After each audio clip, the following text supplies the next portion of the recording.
Hello, and thank you everyone for joining us today. My name is Amira and I work at Consumer Reports, and I'm so excited to be your moderator for today's event. Our event today focuses on the American water crisis, and we're really looking at water justice today. What we know at Consumer Reports is that America struggles with the dangerous divide between who has access to safe and affordable drinking water and those who don't. Consumer Reports has been committed to exposing weaknesses in our nation's water system for a very long time. And in 2020, Consumer Reports and The Guardian partnered on investigations in the major challenges many US residents faced on accessing safe, clean, and affordable water. And in fact, The Guardian actually reported that more than 25 million Americans drink from the worst water systems, with communities of color, low income, and rural groups often facing the highest risks. So we wanted to launch this series that focused on water justice to bring attention to the issue and highlight some of the leaders who are working locally to advocate for change in their community. And so before I introduce our amazing speaker for the day, I just want to take you through a couple of housekeeping items. We would love for you to participate and join with us today. The Q&A is the best place to do so. We will have allocated time at the end to answer your questions, so feel free to jump in there. Our colleagues Alan and Meg are also in the chat and in the Q&A to help navigate your way through and share resources and answers as they come up. I also want to let you know that we are recording so we can share the event with those who are unable to attend. And we've also enabled closed captioning. If you need any help, Alan's going to drop some information in the chat on how to access that, but you can just head to the bottom of your Zoom. Okay, the part I am most excited for today is our guest speaker. Joining me today is Susana de Anda. Susana is the executive director and the co-founder of the Community Water Center, which is a nonprofit environmental justice organization based in California's San Joaquin Valley. And their mission is to act as a catalyst for community-driven water solutions through organizing, education, and advocacy. Susana is a seasoned community organizer and has received numerous awards and recognitions. I've seen all of them and they are amazing. Susana's experience also includes planning and organizing positions at the Center of Race, Poverty, and the Environment, the County or Merced Planning Development, and the Santa Barbara County Water Agency, and the Santa Barbara Nonprofit Community Environmental Council. Susana earned a BA from the University of California, Santa Barbara, while completing a double major in environmental studies and geography. Susana served for the past 2 years on the community funding board of the Grassroots Fund through the Rose Foundation for Communities and the Environment, the Tulare Community Water Commission, and on the board of directors of the Tulare Community United Way. She currently serves on the advisory council of the Water Solutions Network and is a steering committee member on the Water Equity and Climate Resilience Caucus. Susana is also a co-founder of the board of the Water Education for Latino Leaders. As you can see, we have an expert here with us today who is well-versed on the issues on water equity and justice, and all things pertaining to safe and affordable water quality. And I'm so excited to have you here with us today, Susana. I am going to pass the mic over to you. Thank you again for being here with us. Thank you. Thank you. I'm going to share my screen. All right.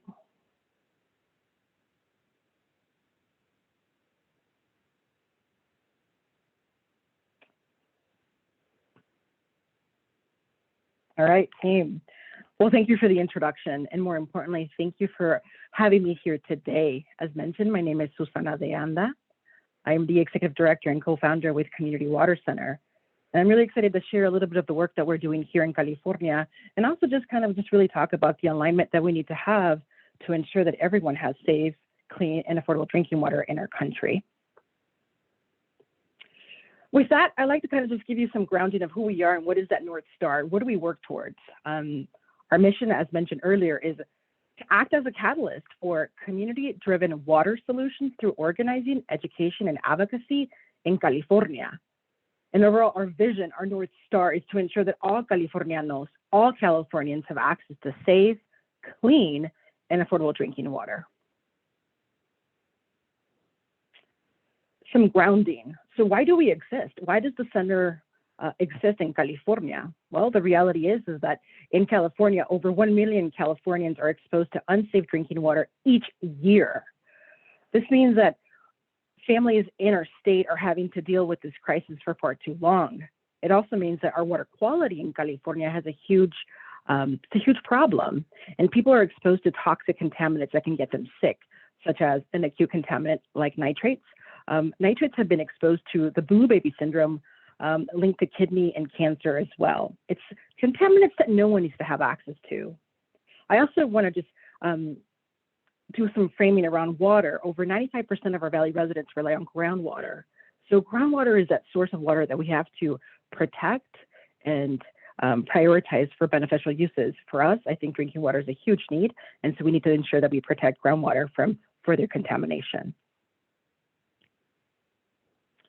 Here's a map to kind of just show and illustrate where the problem is in California. There's no doubt that we have a problem, and we don't have to continue to spend more time on studies to figure out where the problem is. Look, we know where it's at.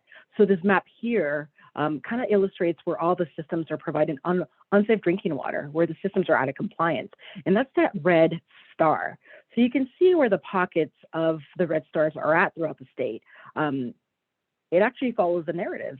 They're definitely in low-income people of color communities, predominantly in agricultural areas where we're finding unpotable drinking water for a long time. So what does this mean? What does this mean at the end of the day? What does it mean to us as humans, as organizers, as people that need to have safe drinking water to survive?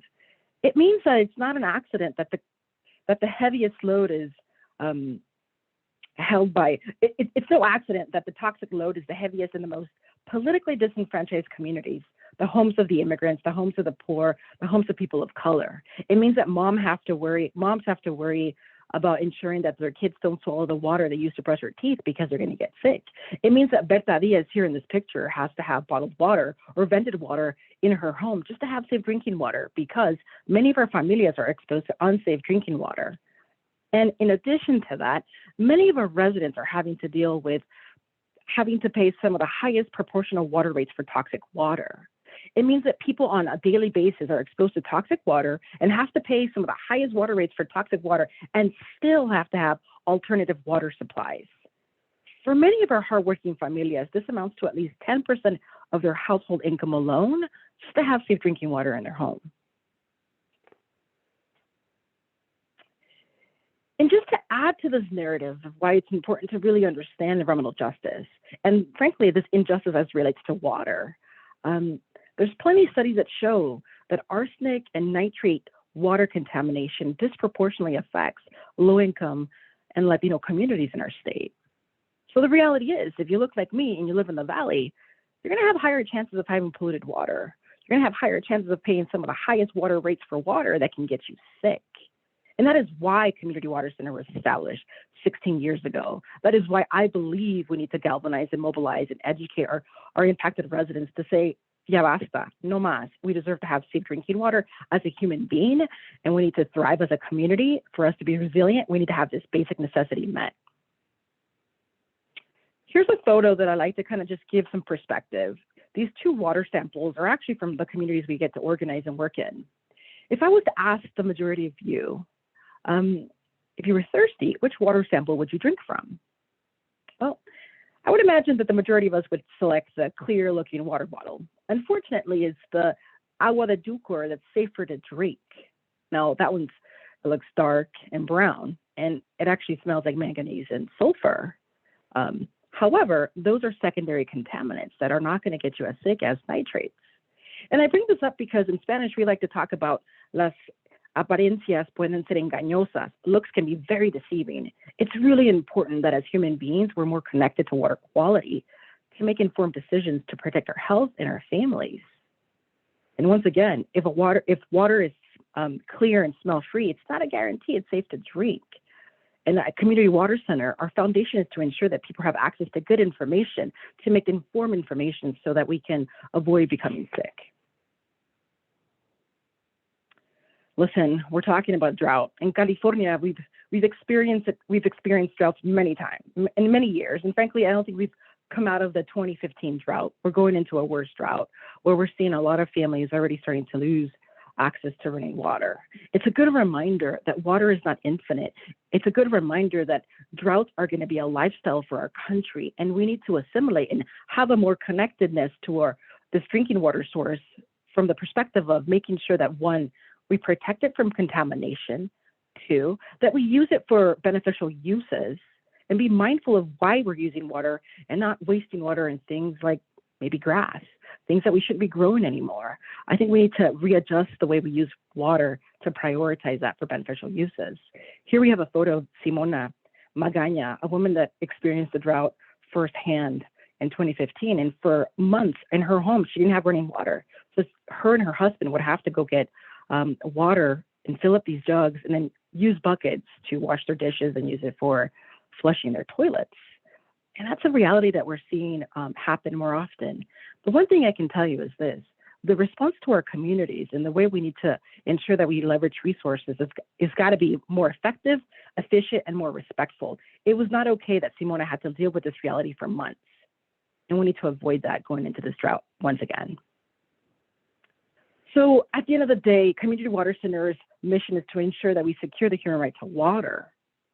In order for us to have reliable access to safe drinking water and affordable drinking water, we need to ensure that we look at these other kind of pillars. One, that our groundwater is protected and sustainable, that we really ensure that we understand where our water comes from and that we protect that source. In this case, for California, the majority of our residents rely on groundwater. So it's important that we have sustainable groundwater management uses and that we further mitigate protection of our drinking water from more contamination.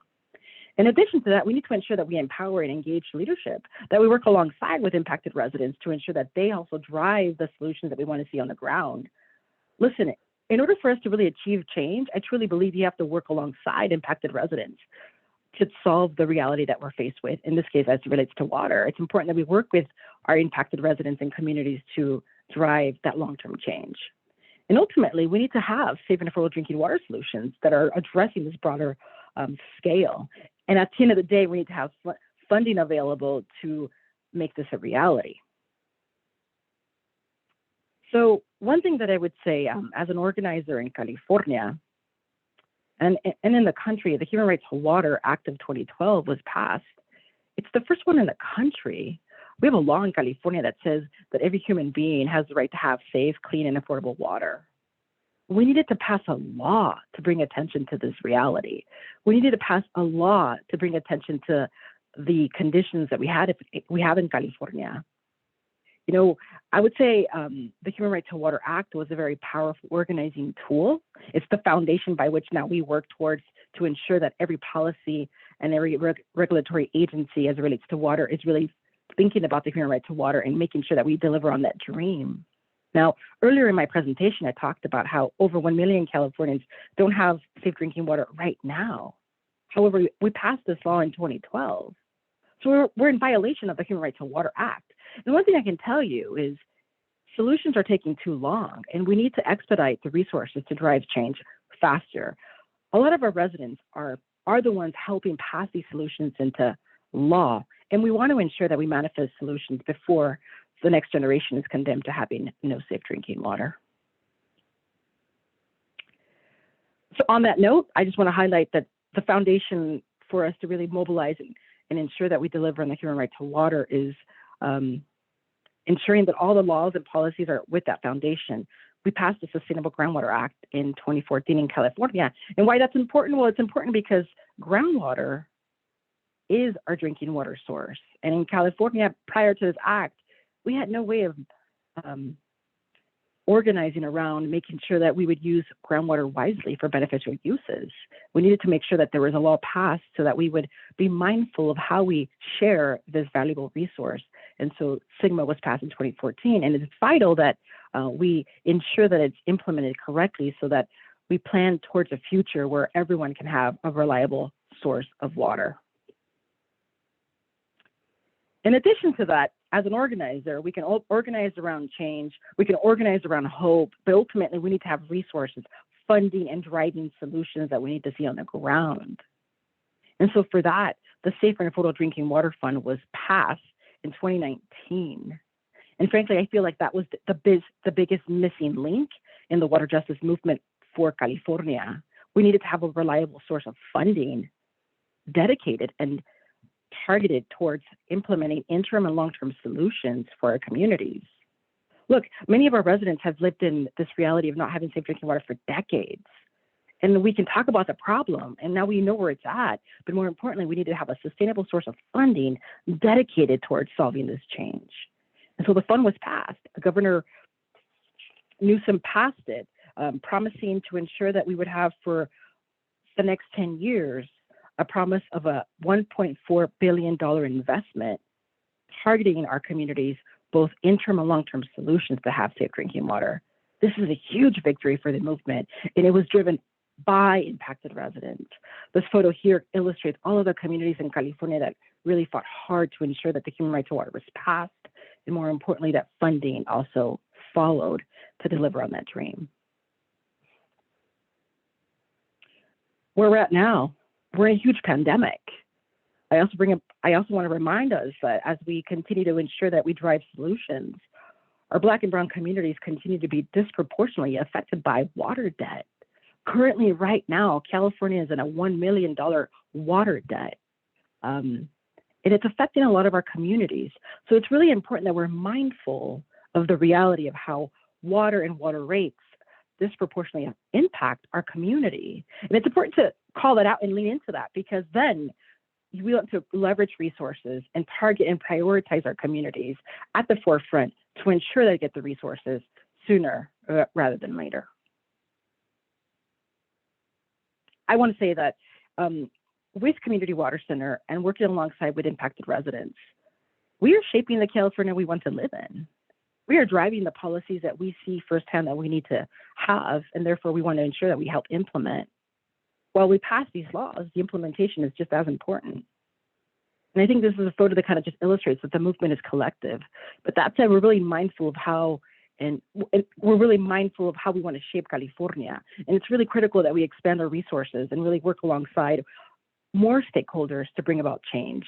It's going to make, in order for us to deliver on the human right to water in California and across the country, it's going to make all of us working collectively together, understanding that water is not infinite. Water is a source that all of us as human beings need to have safe drinking water to survive. And it's the very own communities and generations that have been condemned not to have this reality who are driving change in California, who are making sure that we're developing policies and living in the California that we want to live in. Here's a couple of takeaways and calls to action I want to bring forward to the collective. Listen, water is the most basic form of PPE. We're currently in a pandemic, and we have to make sure that we maintain access to safe drinking water as a prerequisite, not an equitable, for us to have an equitable recovery during this pandemic. Our frontline communities are working day to day and day out, and they need to have running water in their home. They need to have running water so that they can be well protected, but not just running water. They need to have safe, reliable sources of water. It's also really important that we consider the human right to water as a policy, as a foundation at the forefront of project development, as policy, not as an aside, but at the core of how we do things when it relates to water.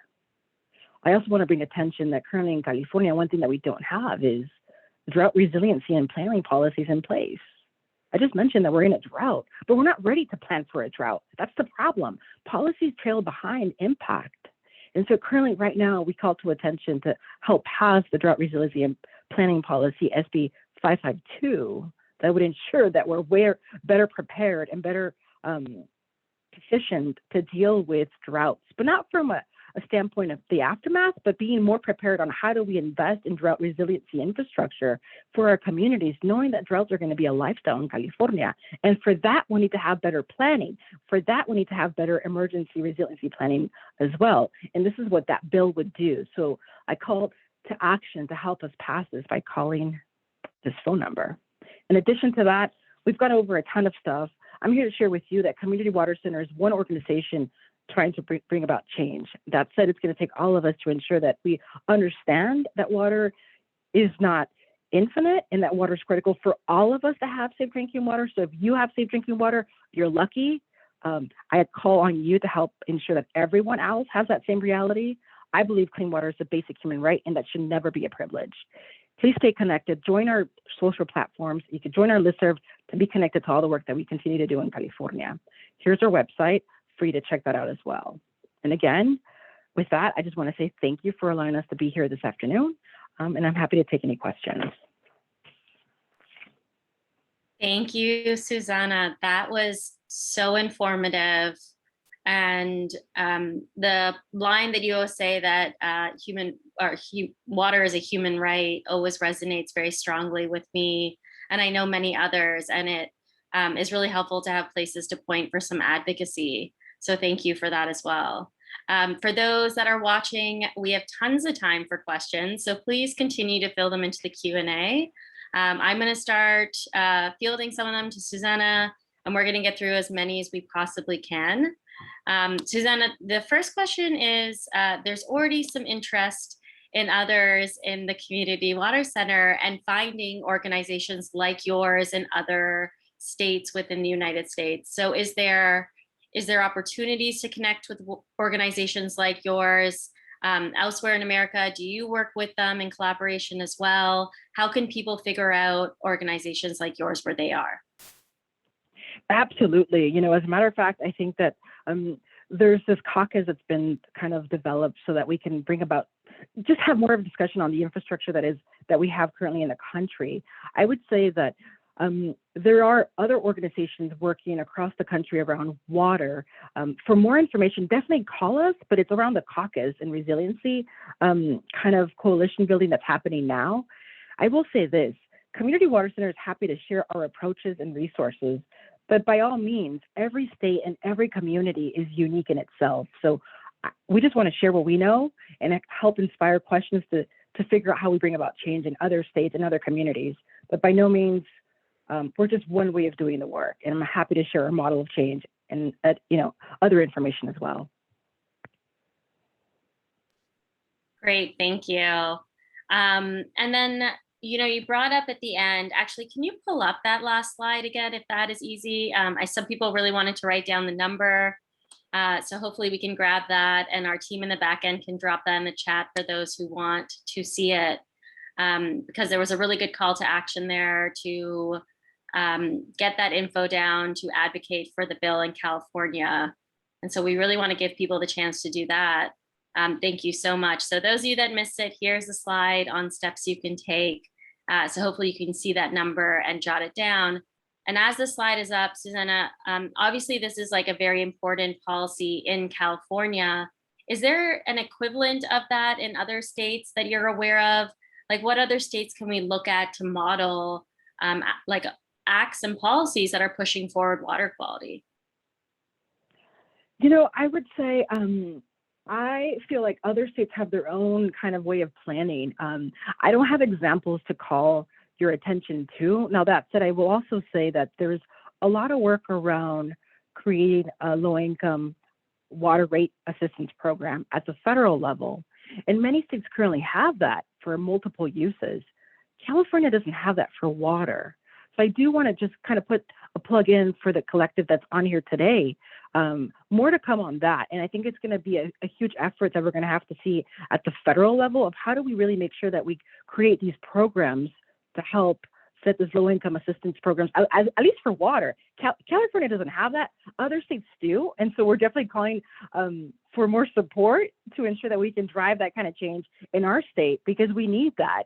We have that for energy. We have that for cell phones. We need to have that for water. And so I almost want to reverse the call to action. If there's folks on this call if you all can share with us how to ensure that we can create a low-income assistance program for water in California, we look to have more of that support as well. Great, thank you. And there's tons of questions rolling in, so we're going to be able to get through them all and more if people have them.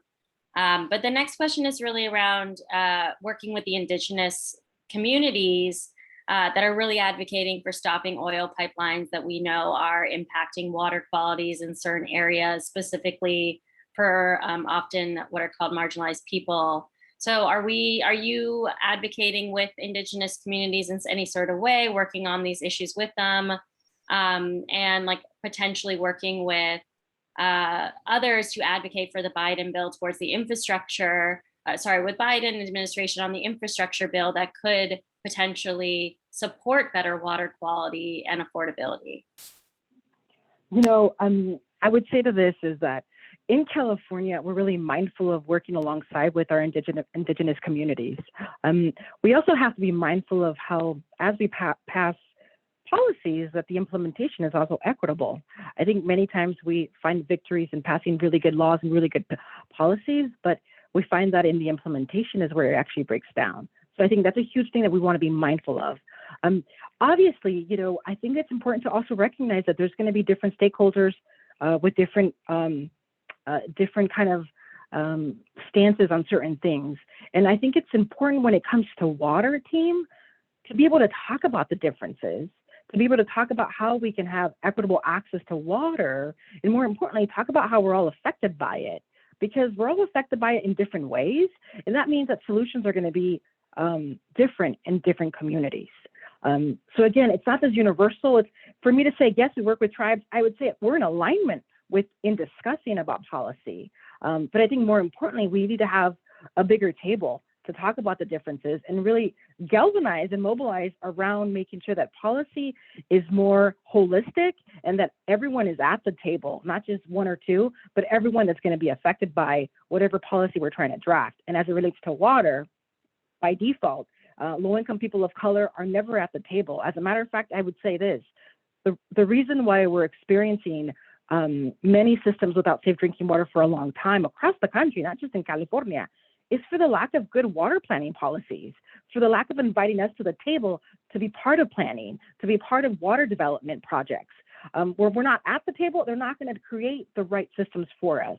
And that is the old narrative that now we need to be driving that now with the new administration. And it's going to be really important that we feel empowered to be at the table, to ask the right questions, and to be okay with disagreeing with the old narrative and the old paradigm. Yeah, I totally agree. And it actually brings me back to something I read about the Community Water Center working to actively change boards and get more communities involved, specifically the Latino community in California. And so I know that's something that you have advocated very strongly at, is that actual representation. Can you explain to everyone else a little bit about that, like the shift in who has power and who are on these boards, and how we can advocate and actually work on getting more representation in there? Absolutely. You know, the one thing I would say is this is not a problem of engineering and infrastructure. It's really a problem of the social infrastructure that drives water.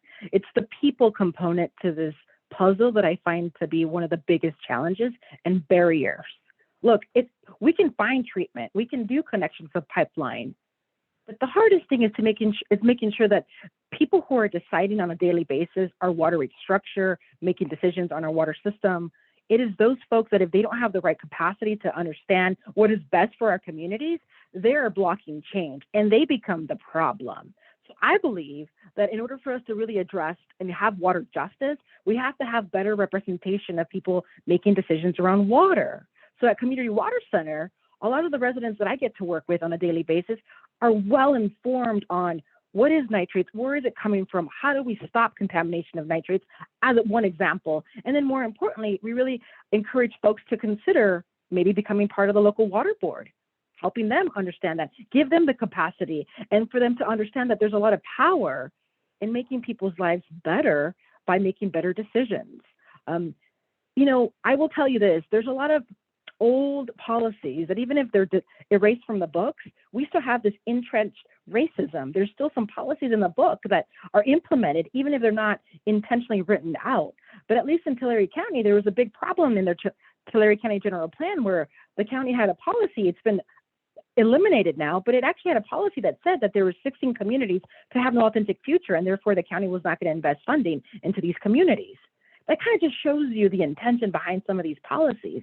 And for us at Community Water Center, not only is it important to get rid of these policies, but it's important to have people who actually are going to drive equitable change and that have a better sense of progress that we want to see in our communities. And for that, at Community Water Center, we work directly with local water board members who are on the board, and we have a system in place for them to feel that support. It's called the Community Water Leaders Network, because one thing is not, we can say we win a victory by getting someone in their local water board. And yeah, that's a great start, but frankly, real change and real support means having a network of support for those decision makers to feel they have someone to go to have a network of support, to ask for help, to understand how to set policy, to talk about budget. And so the Community Water Center we set up this network and it's called the Community Water Leaders Network, really devoted for decision-making folks who are on the board, folks that are learning just to review budgets, helping them establish better policies, simple things like making sure we have translation policies during these board meetings. At the core, really making sure that we're developing people's capacity so that ultimately they have better decisions that reflect what we want to see in our communities. And I think it starts there, and then from there you can build up through different layers of government where we also feel that we can advocate and replace people if they're not making good decisions.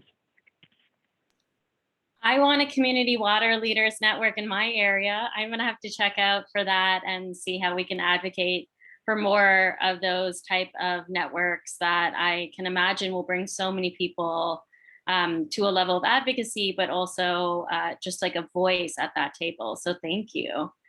We've got a few very specific questions on agriculture and the water processing. So I'm gonna transition to that a little bit. The first one is really how much groundwater is diverted to agriculture. So industrial usage and irrigating the lawns around corporate offices and businesses. And I'm going to add to that question, like, is there a way for us to hold those people and organizations and corporations accountable to that? Well, I think this is, I think it's a good question to talk about how are we using our groundwater sources?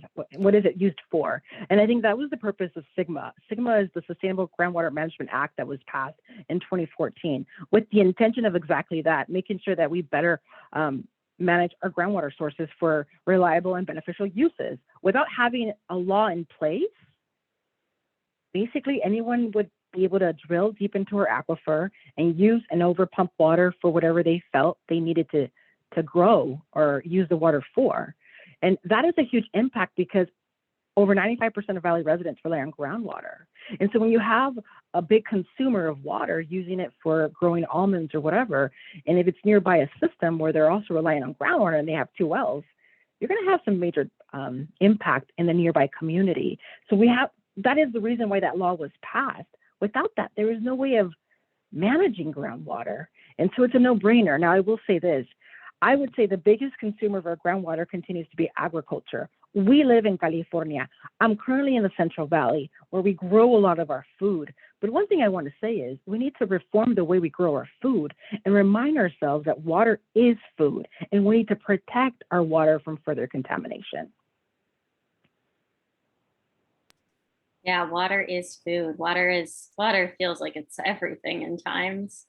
That really responds to another question on here, and someone also hit upon that agriculture need being very populous in areas that are having bad water quality. And so how do you balance that desire to have agriculture and support the people who rely upon agriculture versus this human need and human right to quality water? Like, how do we balance that tension that can often live in that middle zone? You know, I appreciate you calling attention to the tension. It's there and it's going to be there. I think the reality is we can't avoid that tension, but we have to be mindful that at the end of the day, as farmers, as humans, we need to have a reliable source of safe drinking water.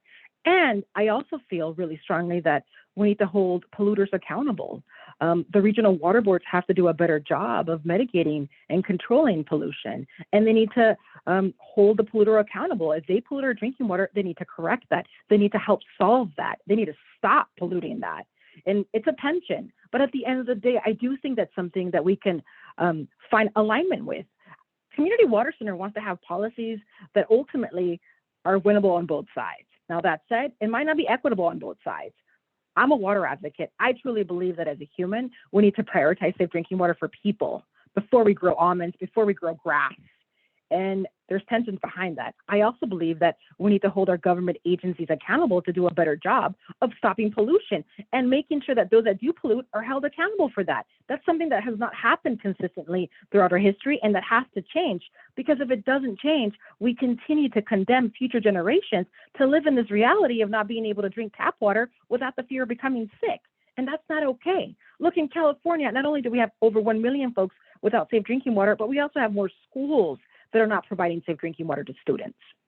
And that's not okay. Not okay. The next question, I'm not even sure if this is true, and maybe you might know some of it, but are there non-beneficial uses of water? And what I interpret that meaning, are there uses where water is not necessary but is used in abundance?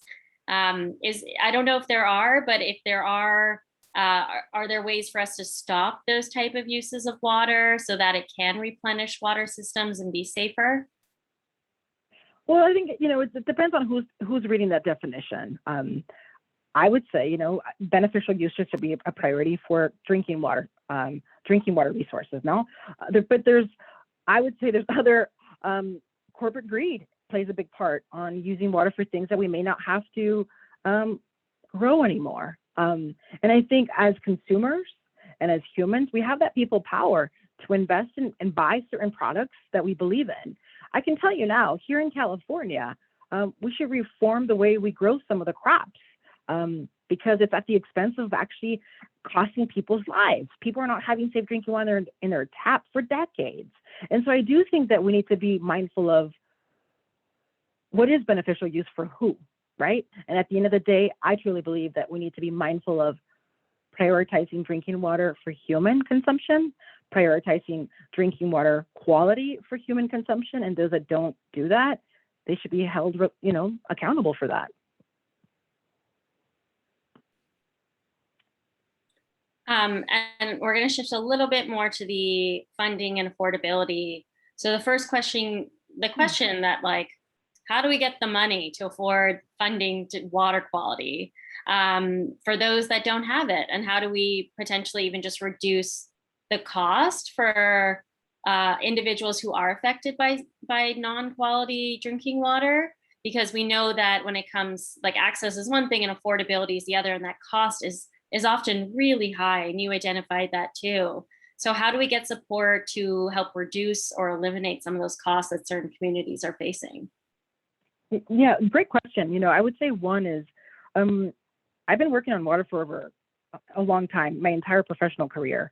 When we started to really work on the human right to water policy and talk about that, it was really a moment of, it was very indicative of the conditions in the state. We were bringing forward that we had third world conditions in the state. People didn't have safe drinking water. People were paying very high water rates for toxic water. We had people paying over $100 for water that can get them sick. And on top of that, have to go get a bottled water just to have safe drinking water in their home. And it's our hardworking families who are having to make these tough trade-offs. Having these discussions and humanizing the cost to people, talking about the narratives of how women and families are always stressed out in the kitchen and making sure that they have water. Also really mindful that if we boil water with certain contaminants, it increases the concentration. So being really mindful of water quality interactions and how that affects ultimately our health. With that, having those discussions, it humanized the issue. So that's why in California, we finally managed to pass the human right to water. And not only was it passed into law, but it had funding tied to that a couple years later through the Safe and Affordable Drinking Water Fund, where the government said, we've disinvested in our communities.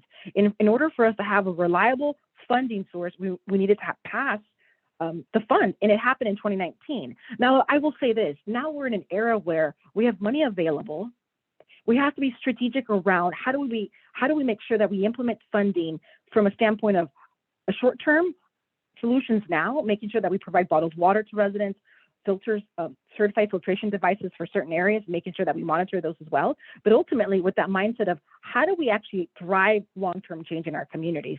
And so there's a lot of conversations around scaling the systems, connecting to nearby systems so that when we bring in treatment, it becomes affordable. If you have a very expensive treatment system or a plant and you divide that by a small scale, then that becomes unaffordable and we're not winning the long-term solution. So again, we're at a critical time where we have a lot of pieces of funding available now, but now it's going to be really important that the approach of working alongside with impacted residents to drive short-term and long-term change is going to be just that much more critical to ensure that we have a lasting change. And then ultimately, people on local water boards continue to reflect the need of our community so that we have progressive water policy and not be stuck another 10 years from now in the same situation. Yeah, I really hope so. One of the things that scares me a lot is water debt. And so someone like myself takes for granted my cost of water, and thinking about how much debt individuals get from water and how that reproduces inequity amongst communities and geographical areas is really disheartening on a personal level. But also, like, I have to live and understand my privilege in that. And so, that is constantly on my mind. And someone here in the questions has asked about, can we offer an affordability plan for individuals, like based on where you're living, so that there is a bill based on your household income? Do you feel like that is something that is manageable, doable, like realistic in any way? Absolutely. It can happen. And I think we're going to work towards that. I think in California, we need to have a low-income rate assistance program. We have that for other resources. We have to do that for water. One thing I will bring attention to, we have this huge water debt in California, staggering numbers. Now, that said, we needed to shift when the pandemic hit. A lot of our familias were going to be having to make some tough trade-offs on paying their bills and their rent. And it was water where we worked with leadership in California to do a moratorium to ensure that they weren't not going to get their water turned off if they were unable to pay the water bill. And so debt accumulated, rightfully so. Now, that said, this year, California has a huge, we have a lot of money in our budget. So we're going to be able to have major water debt relief this year for all those customers that were unable to pay that water bill. But the question is exactly to your point, how do we then ensure that we create a program in place to help people pay their bills equitably and fairly? And I would say this, if I have to pay $20 for water that can get me sick, that's too expensive. That's too expensive. It's a matter of making sure that we have a reliable, safe drinking water. And the residents that I work with who have been paying their bills for a long time are paying some of the highest toxic water bills for water that can get them sick. So I would say, let's set this program in place, but more importantly, let's prioritize these communities that have been having to deal with this reality for far too long now versus later. And we're working right now with leadership to ensure that we are creative on how are we going to ensure that the implementation of the water debt is going to be done equitable and fairly, and set people up for that long-term, payment plan so that we avoid these water debts in the future. Yeah. There's still more questions, so we'll keep them coming. We're getting through them. There is a question on referencing, like you might have mentioned some engineering solutions in solving the water issues.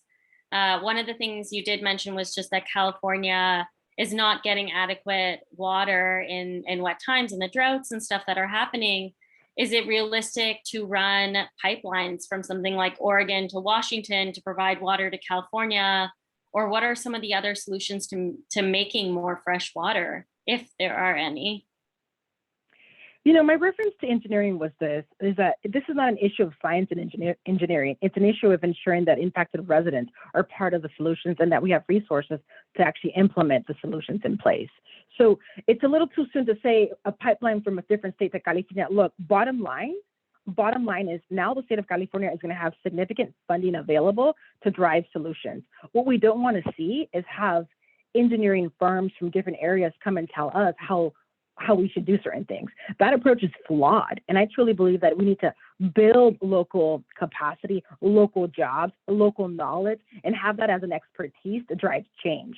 So as the California will be developing and opening up their portfolio with the implementation of all this funding that's available now to drive change, we're looking for engineering companies or engineering firms that have that community approach at the forefront of change, of really working alongside with residents and use their expertise alongside and not have this ego-driven approach of engineers know best. I think engineers that work alongside residents is the right approach and is the right engineering solution for our communities.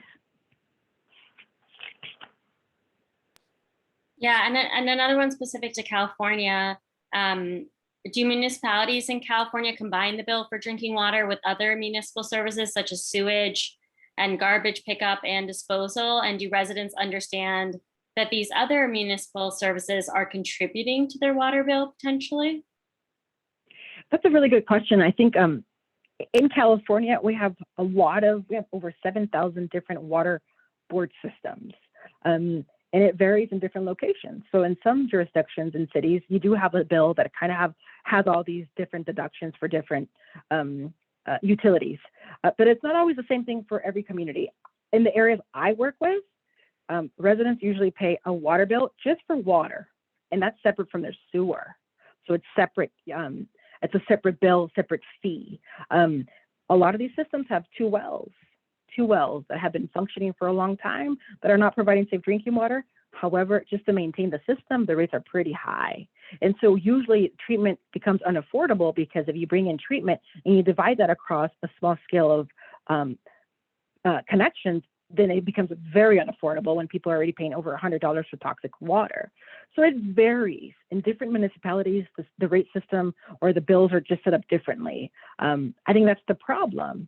Every location has a different way of managing their payment plan, frankly. But more importantly, I think what we need to really be mindful of is how do we scale these systems so that for the long term, they can have a reliable source of drinking water and that it's affordable. And I think we could definitely achieve that. Yeah, and to go back to the sewers question, because this always confused me as well, and this has come up in the questions also.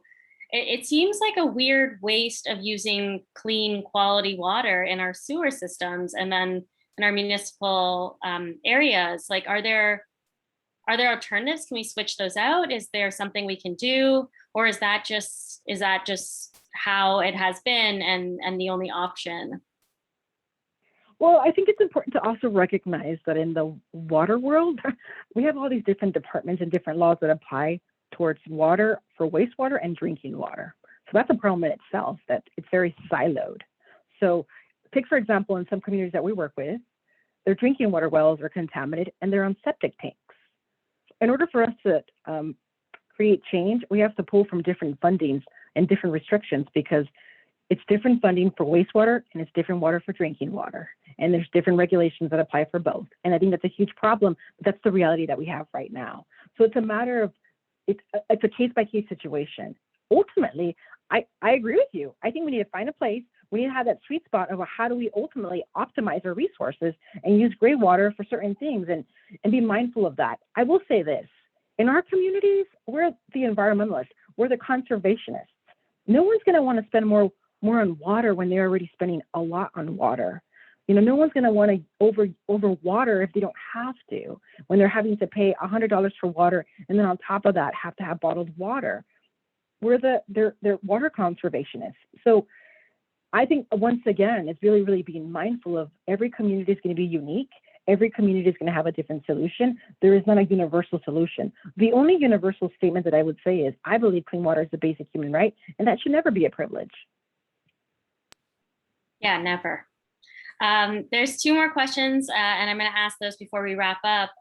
But for an individual like myself who lives in an apartment in what is like an urban area, so in a city, I'm in New York.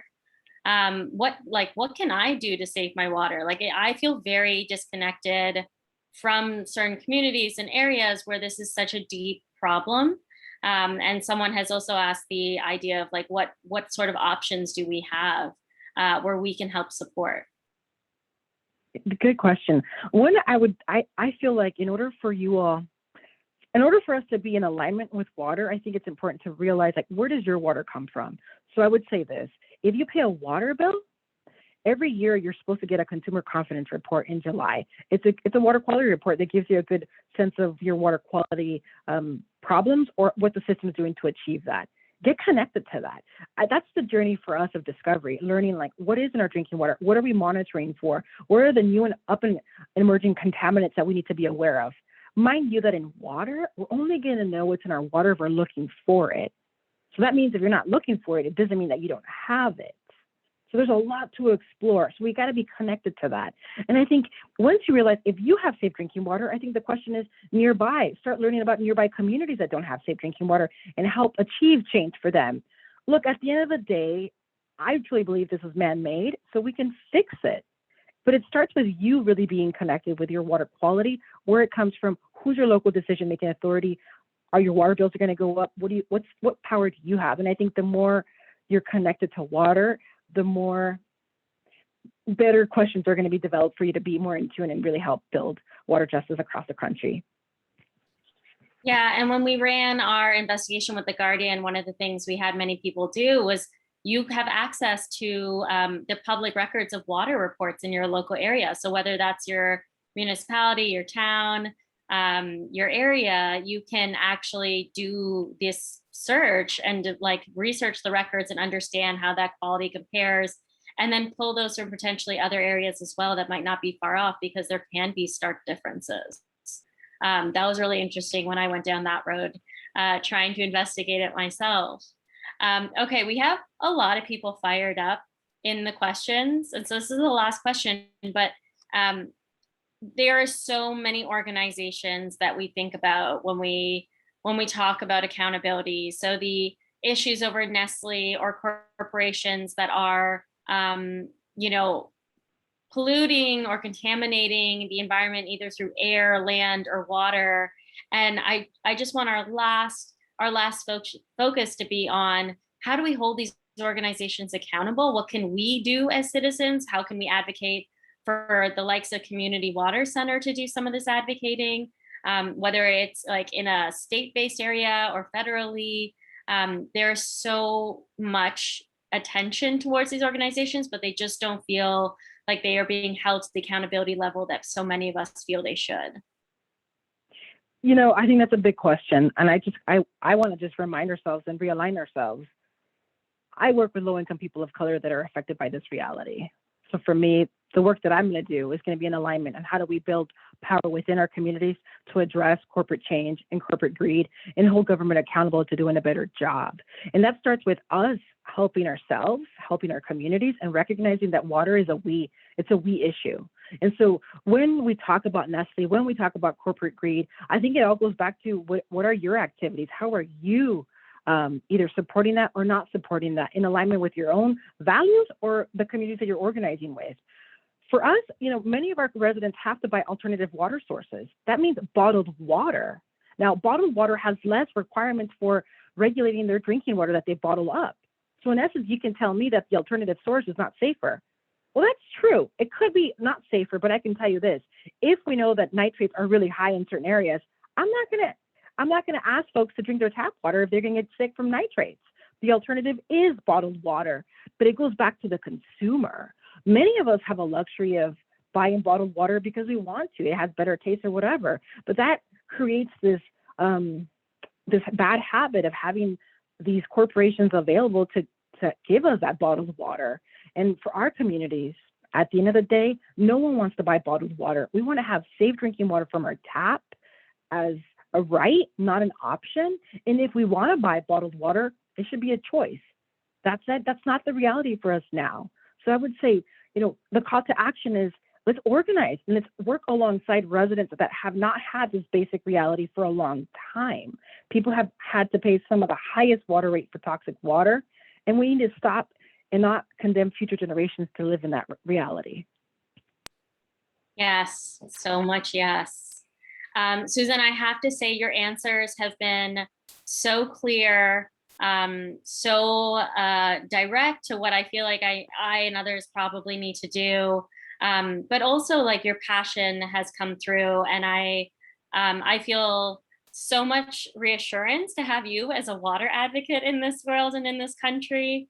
And I really do appreciate all that you have put in, as you said, throughout your entire career, to really bring to this right that is so clearly being infringed for so many people, but also like deeply important. And so on behalf of myself and all those who have been watching, thank you so much for such a robust conversation. I have personally learned so much, and I definitely feel rallied up to do a lot more. And I know we'll continue this conversation both in our own channels and in the future together through other measures as well.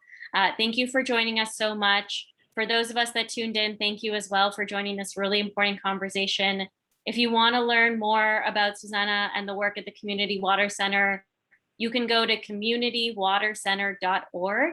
There's a great section in there called Know Your Water, which has lots of resources that are divided by water bottles and tap water and testing and other sorts of stuff that I found myself quite lost in with all those resources. And I really appreciate the Community Water Center being a hub in California, but then also accessible and relevant to so many of us around the country. Thank you so much again. And for all of those, we will share the recording after the event, and appreciate you joining us here today. Thank you.